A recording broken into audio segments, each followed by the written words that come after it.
we're looking at social safety nets. First of all, understand very well the scope of social safety nets. Well, I think it's a program that are designed by the world multilateral bodies and nations across the globe to help people who are vulnerable to be able to make life during times of economic difficulties and challenges. And these include making provision for food, cash transfer, and the rest of it, of pension for people who don't have access to cash and economy benefits. Nigeria, there are several social safety programs. What's your assessment of them? Do you think a more creative approach would suffice? Well, I think the general method that has been adopted globally to address this issue, in my own estimation, are not really making that desired impact, because at the end of the day, what is actually create is it makes a lot of people to become lazy. It makes people to be looking up to government for help and does reduce productivity. So I think that for more impact for social safety nets, is that government must be looking at some basic issues that will have to engender productivity, especially among the poor. For those who are disabled, it's understandable, but for those who are healthy and are able to work, government must create that environment where, of course, jobs can be created. And I think if you look at it in Europe and in some parts of Africa, these are also be done effectively, especially for people who are in prison, for example, where they are not just kept there and being fed by government, but daily they are made to work. And then, of course, able to earn whatever thing that they eat. All right. In poor countries, statistics have shown that 1 out of every 5 persons do not have access to safety, social safety net.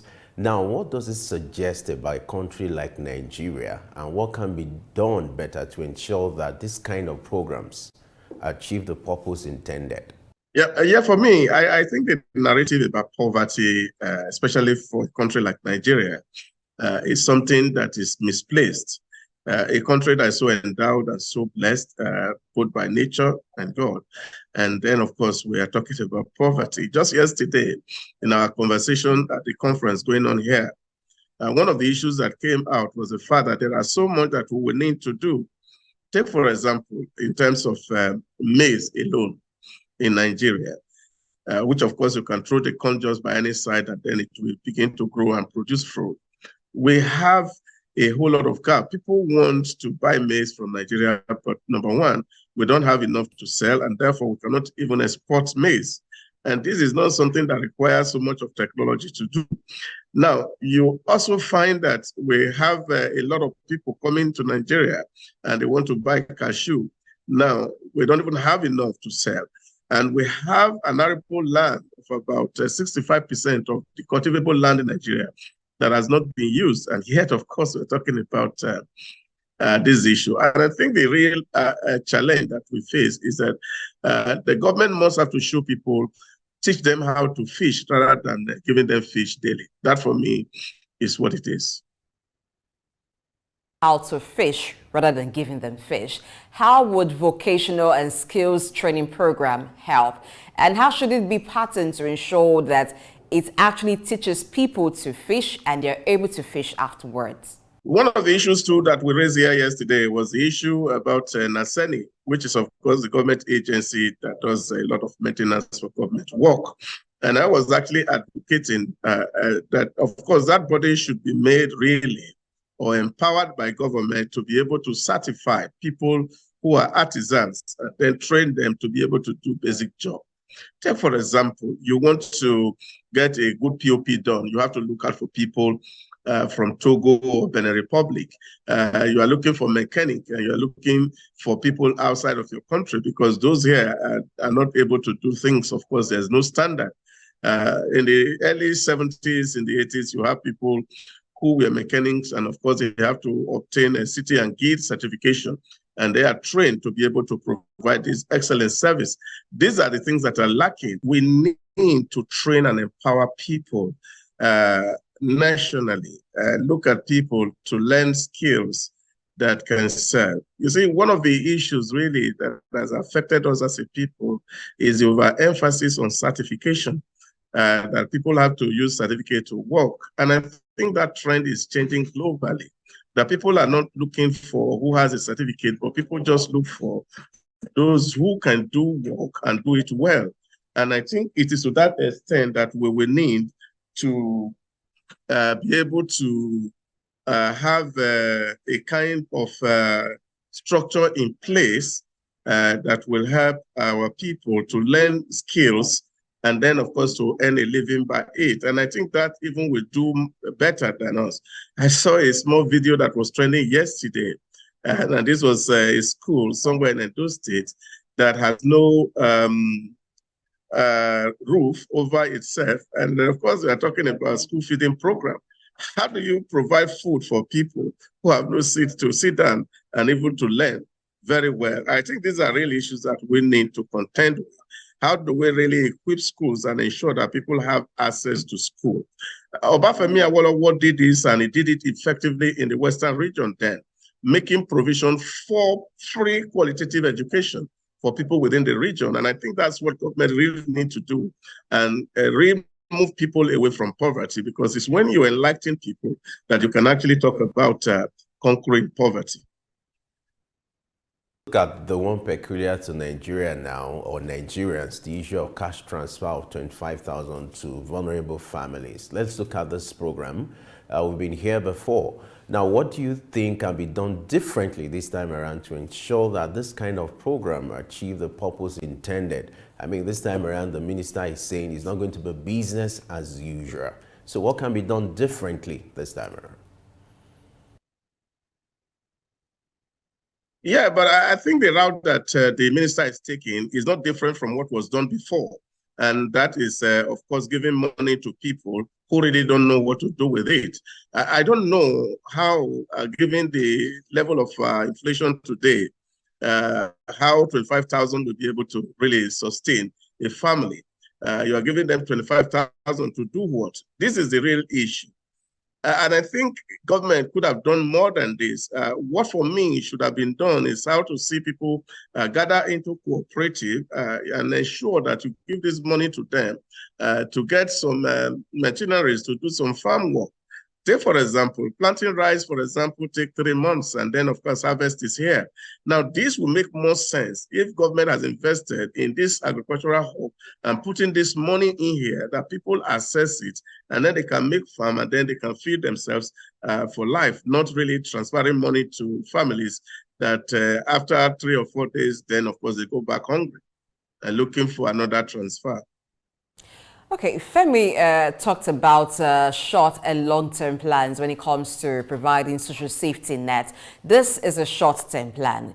Going forward, having a long-term plan, what kind of model would you want Nigeria to adopt? I know sometimes we talked about the Dubai model in ensuring that social safety nets are provided. Is that something that can be adopted, or what can we do in providing long-term measures?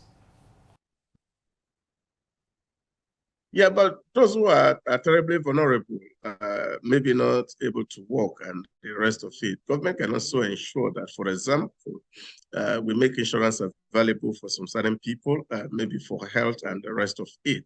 Now, this can also take away a lot of burden from people. But you see, majorly really, and that's what the world should focus on, is that do we give quality education, that when people go to school and they leave school, then they are able to actually earn a living without really necessarily looking for somebody to employ them. That for me is where the mix actually is. How to train people, how to empower people.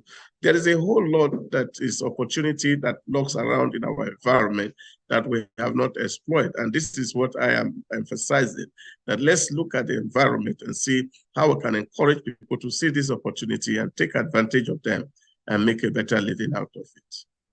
Let's talk about how much of impact will the lack or availability of data, will have on a kind of program like this. And what can be done differently to ensure that you have proper data to back up this kind of program so that it won't be off target? I think it's also unfortunate that since 1953, Nigeria has actually not been able to do a census and know the exact number of people that live within its space. And all that we are doing up to now is estimation, maybe by World Bank. And then we say, oh, we are 216 million. So we don't really know exact number of people that we are.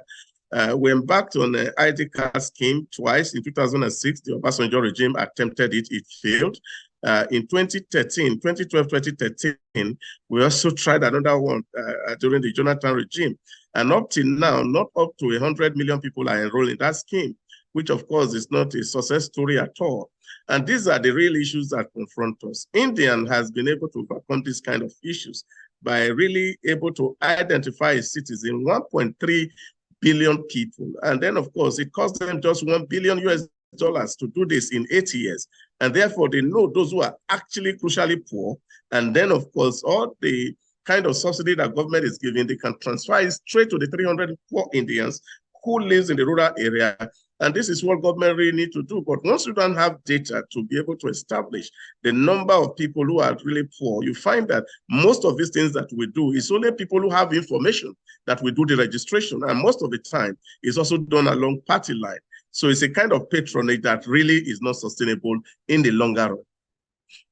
So let's talk about awareness. What can be done to ensure public awareness about government, the existing social programs, and how they can key into it?